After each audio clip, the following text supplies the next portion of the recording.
welcome to the Financial Markets Insights podcast brought to you by the Realization Group, where we bring together the best minds in the financial and capital markets industry to discuss all the latest trends and news. Our podcast host for today is Jana Pache, and our guest speaker is Peter Lorry, CEO of Chronicle Software. In this episode, Jana and Peter will be discussing the IKEA Effect, a fascinating phenomenon whereby consumers place a sometimes disproportionately higher value on things that they have either made themselves or to which they have contributed towards making.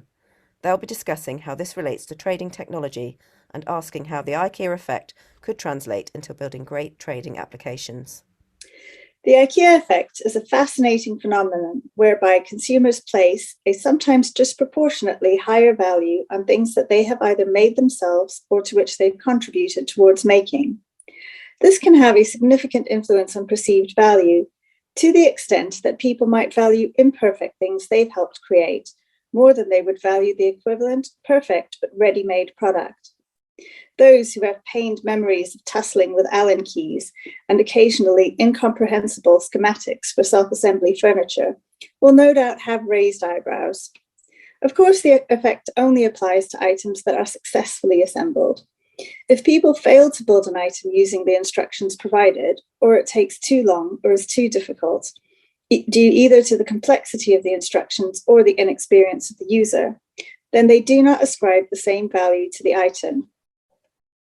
According to researchers, there are a number of possible reasons for this effect. There's the obvious investment of time and effort, which leads people to incorporate the value of their labor into the finished item. For the more creative types, or those seeking a more customized solution, there is also the value of personalization and of meeting their bespoke individual requirements.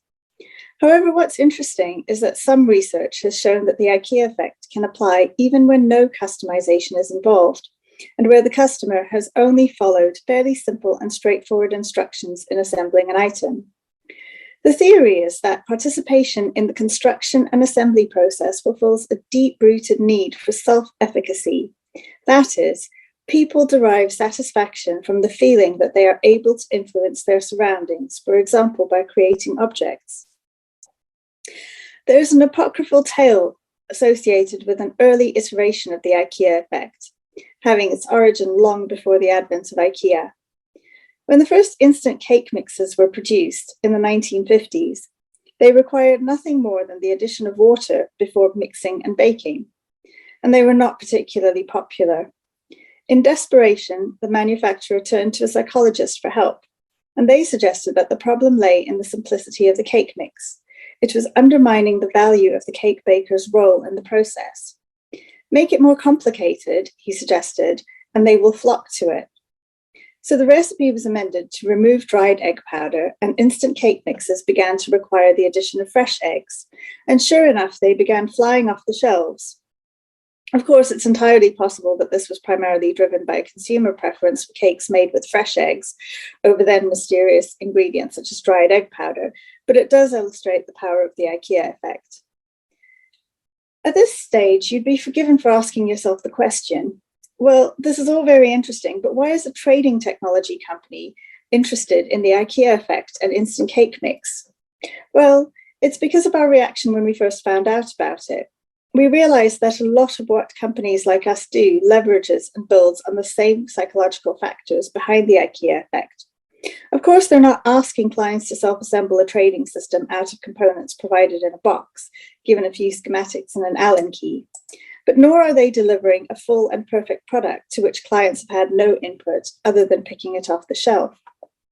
Key to this philosophy is that clients enter a partnership that's about customization and ownership, particularly when addressing challenges faced by trading firms contemplating the question of build versus buy. The client needs to be supported to define, implement, and test firm-specific customizations using a framework that can be tailored to their needs. The solution needs to provide all the components necessary for failover, high availability, performance, and scalability, so that developers need only focus on those pieces that solve the business problem and take trading performance to the next level.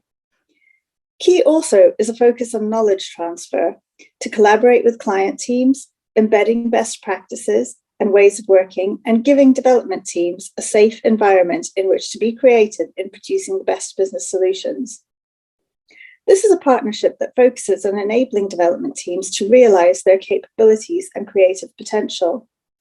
The philosophy extends to ensuring by the end of an integration project that clients should need very little, if anything, from the trading technology companies, because they will know how to maintain and adapt the system themselves. Firms like Chronicle's business model does not rely on being indispensable, but instead it is about scaling up and expanding to address new markets in a fast-paced and increasingly digital landscape, and building that next cupboard. So Peter, welcome and thank you for joining us today. Some really interesting concepts that we've touched on here, and looking forward to diving a bit more deeply into that with you today. Sure. Yeah, I think it's an interesting concept because we see it applicable not just in software, but it's just a feature of human nature, I believe. Okay, but before we get started on the IKEA effect, can you tell us a little bit more about trading technology, which is an area you've worked in for many years now, and what are the kind of unique requirements of trading technology that can make it a little bit more distinct and make it a little bit more unique than from other types of financial software applications? Well, a lot of people's experience of software is using it from a user interface, like a web interface or an application.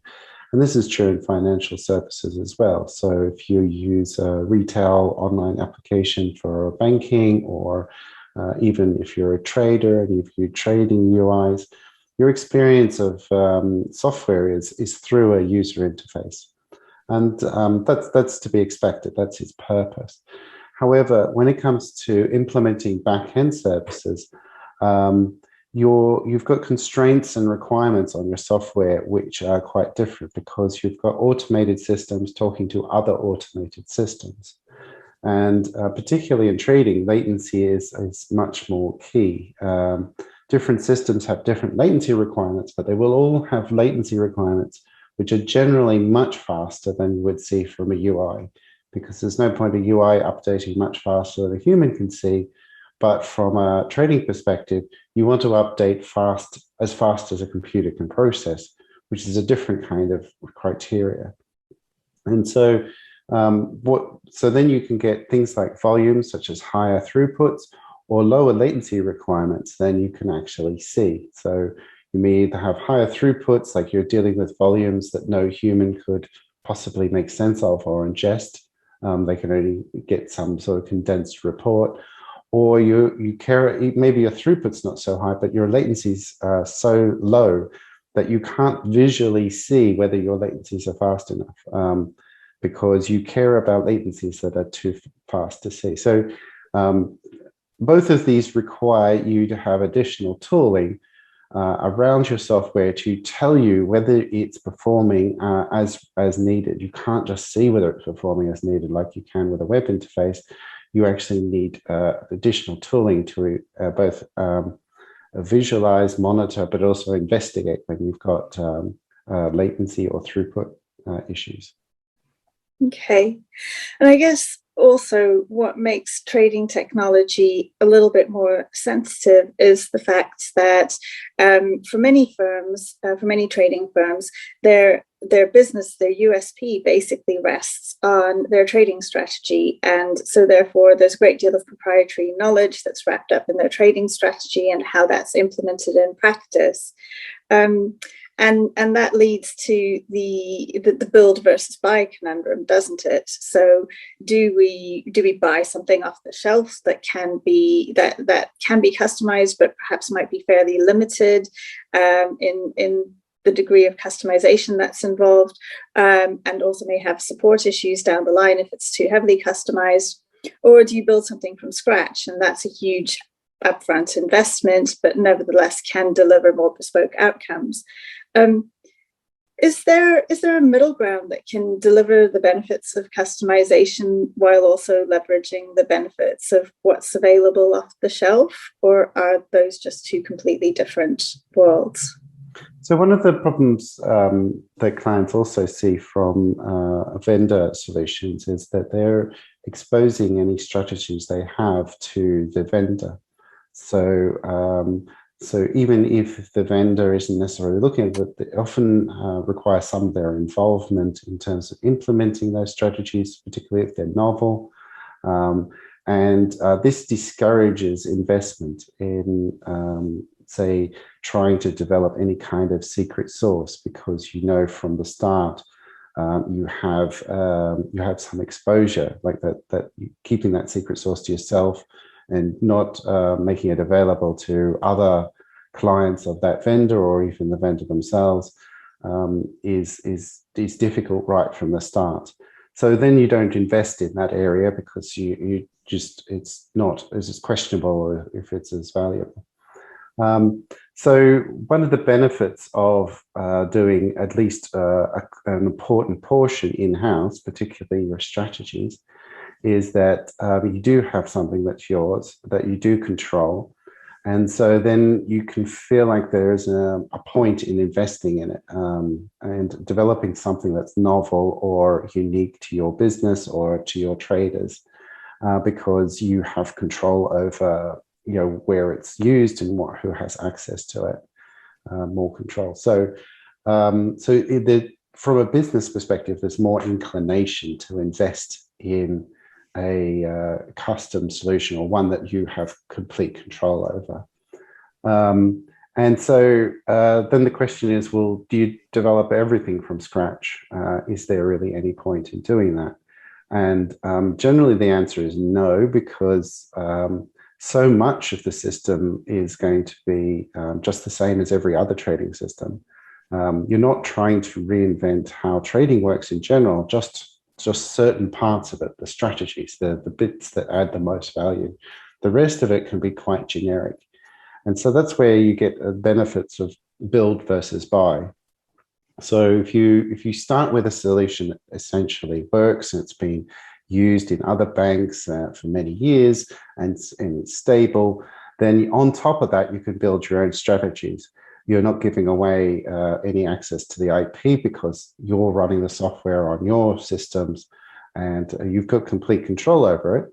So you get the benefit of having something more or less pre-built, but not the disadvantages of being reluctant to invest in sort of developing unique strategies because you're concerned about exposure. Okay, so now I think we're getting to the link between the IKEA effect and trading technology, right? So how can the IKEA effect in practice translate to building great trading applications? So it goes back to more ownership in the component which is unique to you. Like what are you trying to do that's different or customized? So that I talked a bit about the being able to control who accesses it, but also that the people working on the project, assuming the project is developed in a reasonable time frame, so like 6 months to 12 months, then they're going to continue working on that, and they're going to be personally invested in it because they helped assemble it and put it together and put all the finishing touches on it, and maybe put some of their unique propositions into the project. This is also one of the advantages of build, something that's between build versus buy. If you do it all from scratch, there's a risk that the project will blow out into years, like 3 years or longer. And by that point, by the time it goes into production, a lot of the people that worked on it will be ready to move on to something else or quite sick of it. So you lose a lot of the advantage of building it yourself from scratch, if you do it from scratch. Whereas if you build something that gets to market in a reasonable time frame, you're going to be more invested. You're going to be more willing to work on it and take more ownership of the system. So you're more likely to want to make it a success, and so you get benefits from the productivity of the team as well. Okay, and this is I think something really interesting that you're touching on, that building software is not just about the actual application development. It's about the people involved and how they're going to behave, not only in the short term, but in the longer term, that you're relying on them, and how to create a more appealing environment all around to retain those people. And I know this is going a little off piece, but I also know it's an area that you've been really interested in for a number of years, and actually looking at that kind of behavioral aspect of developers and what they're interested in, and how to build applications and software and a product that works for the people as well as just in terms of the technology. Do you want to tell us a little bit more about how you became interested in that area? Because that's ultimately what led you to kind of start applying these ideas behind the IKEA effect in practice, I think. So one of the things we realized is that for a successful application, one that's not cancelled or fails, for a successful application, over the life of the application, more money is spent on it after it goes live than before it went live, and more resources and investment goes into it afterwards. And that's to be expected, because you have something successful, you want to make the most of it. And so that's the sort of projects that we want to be working on. We aim for projects that are going to be successful, and on that assumption, we want to make software that's not only easy to develop, but also easy to maintain. We want it to be, so we focus on, well, how will this be to use it in reality? And this partly comes from the fact that our libraries we've been supporting for about 8 years now. So we've not only developed the libraries, but we've had to support them. And we've seen our clients have to support them as well. So we've got many clients who have been around for many years. So we've been through the exercise of not only developing the software from scratch, but we're also heavily involved with our clients after it goes live, and after it's been running for many years, and seeing how we ensure that the software is still very productive, very easy to develop in, and developers still want to be working on those projects, so that they're retained and that knowledge isn't lost and moved off to some other project necessarily. So what are some of the practical applications of the IKEA effect that you do, that you apply to your software in order to increase that ownership, and in order to create that ability to retain expertise and interest? So what we go for is what we consider a custom feel rather than completely customized. So we have many components that can be assembled in a variety of ways, but that can be difficult to start with. So we start with something that essentially works, and you can use it out of the box with very little configuration. But it's with the expectation that as people get more familiar, they will realize, oh, well, this is an area that we actually want to customize quite heavily. And we build our applications, our libraries, in such a way that they can be easily extended with plugins, and whole portions of it can be replaced with their own implementation over time as it suits them to do so. And certainly for our larger clients, they also get access to the source code. So even if they've used something that's based on what we're doing, they can see our source and take advantage of patches and updates that we do to our own software. Okay. And is there ever a case for building, for going to either of the extremes, for either building completely from scratch or buying completely off the shelf? Have you ever seen scenarios with clients where actually, given the nature of their organization and what they need and want, it would be best for them to either build or buy? Yeah, so what we try to do is to provide the components that most trading systems just need again and again and again. And so we build something that's quite established and works very well, and it's well documented. However, depending on where you see your providing value, it may be in the raw technology. It may be that you're trying to do something completely different at the lowest level of the technology, in which case then you have to build everything from scratch. You may be building the OS from scratch yourself. You may be doing custom hardware, building your own FPGAs. And at that level, you're starting to have to really do everything yourself.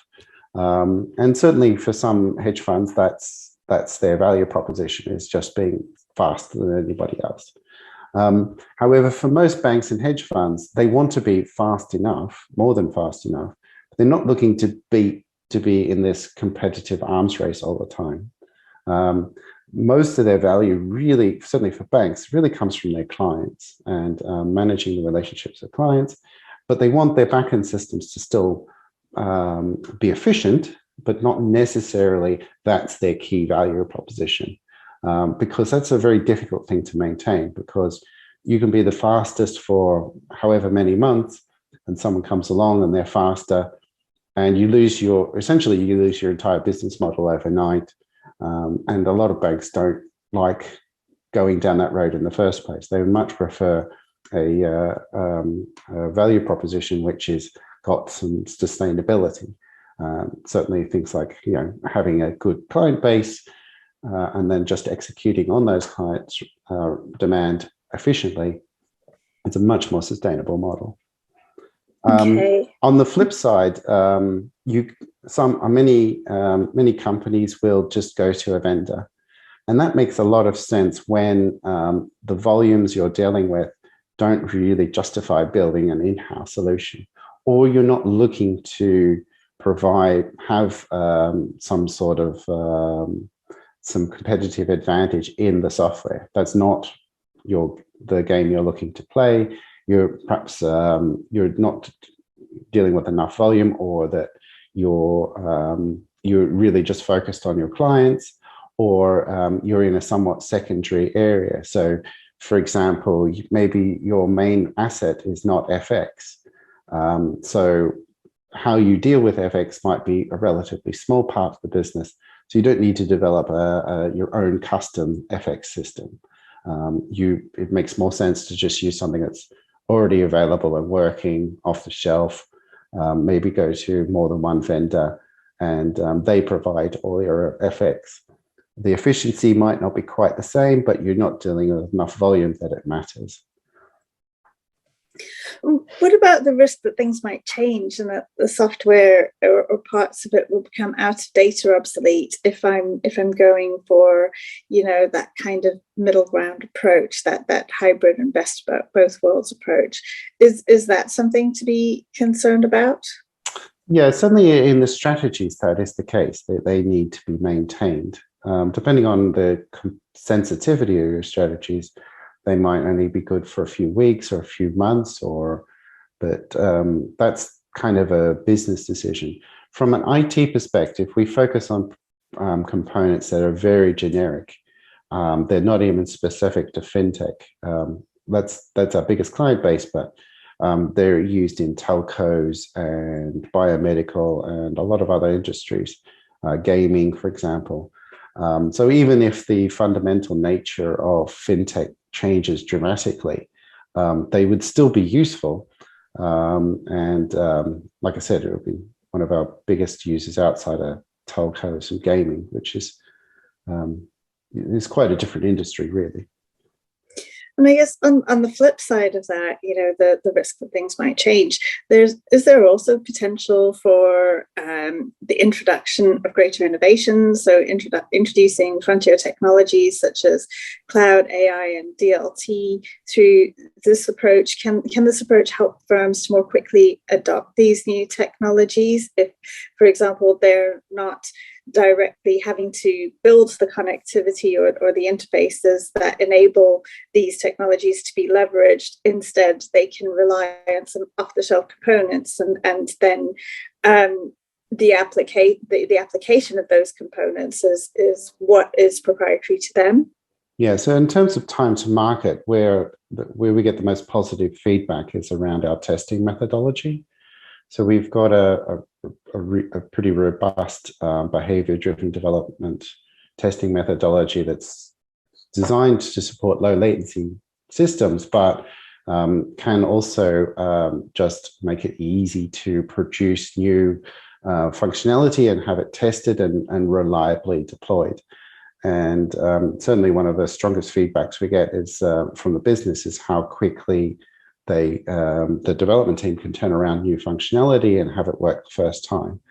And that's one of the best keys to innovation, is to have an application you've got good velocity of development even after it goes into production.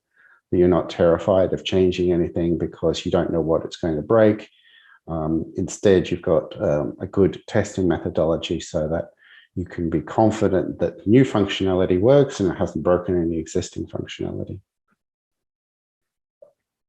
Okay, and this approach to trading tech, you've explained how it works and why it works well for the client, but what makes it work well for Chronicle as an organization? And what experiences have you had in the past with the other approaches that led you to go down this path? Yeah, so we've worked on, previously I've worked on quite a lot of projects where they had certain challenges. And in general, the biggest challenge is around technical debt. So I often get involved when there were performance issues, but a lot of the fundamental reason there were performance issues was due to accumulated technical debt within the application over time, where there's just so many things that are not quite right or ideal about the application that it's slowing down development. It's not only slowing down development, it's also slowing down things such as performance tuning or identifying any kind of performance problems. And that's something they can measure. You can't always measure technical debt, right? Because developers might say, well, this is hard to develop, but that can just sound like the developer's complaining. But if the system's slow and you can measure that, then, okay, well, you can point to a number and say, this is something that actually needs to be fixed. So often I would get involved in consulting engagements that were extensively for performance issues. And indeed, there were performance issues, but the more fundamental problem was that there was too much accumulated technical debt in this application that was in production. And so a lot of the techniques that we look at is ways of making sure that that technical debt doesn't just accumulate and become overwhelming. So we focus very much on low latency microservices, so that individual components in the system can be easily rewritten or replaced without having to re-engineer your entire system. We focus on good testing behaviors so that you can introduce new functionality, or again, replace a component and make sure that it does everything the previous component did very easily. And so it's really about managing this technical debt, which generally you only see once the application's been running for a few years. So that's a big problem I see in the industry, is that a lot of developers, particularly contractors, will work on the development of software, but by the time it's gone into production, they've probably moved on to something else. And then they've moved on to something else and something else. So they never see what is the challenges in actually maintaining and running these systems years later. Or they see a system that's just is in such a state that they can't, there's not much you can do about it. You just have to plod on. So what we try and do is solve, in our software, we solve hard problems from the start, things like solving high availability, low latency performance, testability, and maintaining velocity of development long after it's gone into production. Those are the sorts of issues we try and deal with right at the start, so that by the time, so when you do the development, there's a bit of a learning curve on how to use all of that. But once you've got that, you know that going into production and post-production, it runs so much smoother. And if anything, it's a bit of an anticlimax. So that's our goal. So when you go into UAT and production, it's no big deal. So delivery is the anticlimax. That's an interesting take on it. But sometimes boring is good. Sometimes boring is good. You don't want the day that your trading system goes live to be exciting for the wrong reasons, do you? Exactly. Would you be able to give an example, just a short example of where this has worked really well for you in working with a client, and where you've really been able to deliver value by being able to work with them in this way and apply these principles? Yeah, so we had a client in Singapore recently, and one of the concerns that we had based on our previous experience was ensuring that the client could get up to speed quickly enough to deliver. And in their case, they wanted to go into UAT after 5 months. And so we knew it was possible because we'd done this with other clients before, but we wanted to make sure that it would go into production without any particular drama. And we provided the training up front, and we provided far less consulting than we would have done in the past. And yet, within about 2 to 3 months into a 5-month project, they really had it covered. The project, there wasn't anything that they needed from us. They just needed to get on with it, and they did. And it went into UAT after 5 months. And this is a client that was the first bank that was willing to publicly say that they were using our product, which was really exciting for us. But it's also partly down to the fact that the rollout went so smoothly from when they started to when it went live, that really all the interaction with us was largely at the very start. And by the time it went live, we didn't really they didn't really need our involvement very much. And that's a good sign that we were skilling them up, both that the software worked and did everything they needed it to, but also that we'd skilled them up sufficiently right at the start, and they could just get on with it. And that's our aim, is that they shouldn't really need us except when there's something quite peculiar happening, right? Most of the time, they should be able to service themselves and do everything themselves. And that's our aim, to skill up our clients and to train them up so that they can run these systems themselves. And that is a very different model to how clients are accustomed to being treated by their software vendors, I think. We've just got a few minutes left. So what's the future for Chronicle, Peter? Where do you see the company going? What are your new areas of interest? What areas are you expanding into? Be great to hear more. Yeah, so in the past, as a company, one of the biggest shifts is that we've relied quite heavily on a small number of big clients, tier 1 banks, and each year we get 1 or 2 new big clients, and we have a number of smaller ones. And we've really shifted more recently towards getting more smaller clients, and that's good for us. It's just a more sustainable model commercially, and so we're excited about that. It also gives us it makes it easier for us to plan longer term, so we have more developers in our team, and I'm very pleased about that. From a technology point of view, one of the things that we're seeing is obviously our products being stretched in different directions, being used in ways that clients previously haven't used them.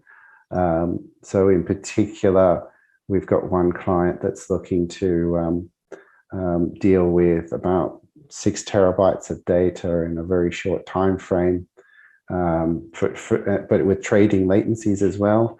And obviously there's no hardware that can do that just all in memory. So we're having to look at ways of processing that extremely efficiently without necessarily having as much hardware as you might want to throw at it. So that's kind of exciting because it shifts it more to being a software solution, because we're a software company. It's unfortunately the case that actually most problems in software can be solved by just throwing more hardware at it, the problem. And often hardware is cheaper than a developer. So those problems aren't so interesting to us. So having some clients out there that will actually throwing more hardware at it just wouldn't solve it. We need to be clever in terms of how we deal with it in software. They're the ones that excite me. Thanks, Peter. And I think, you've had one of the more fascinating things about Chronicle as a company is that you have tackled some of these really interesting software problems in the past, but that's probably one for a whole separate podcast in the future for probably a slightly different audience as well. Thank you so much for joining us today. Thank you. It's been great talking to you. Yes, very good. Thanks to all our listeners for joining us. You've been listening to the monthly Financial Markets Insights podcast hosted by Jana Pache. Subscribe to the podcast to stay informed of all our future shows, or you can sign up for our newsletter to get all the latest updates from the Realization Group at The Realization Group, REALIZLATION group.com. See you next time for more Financial Markets Insights.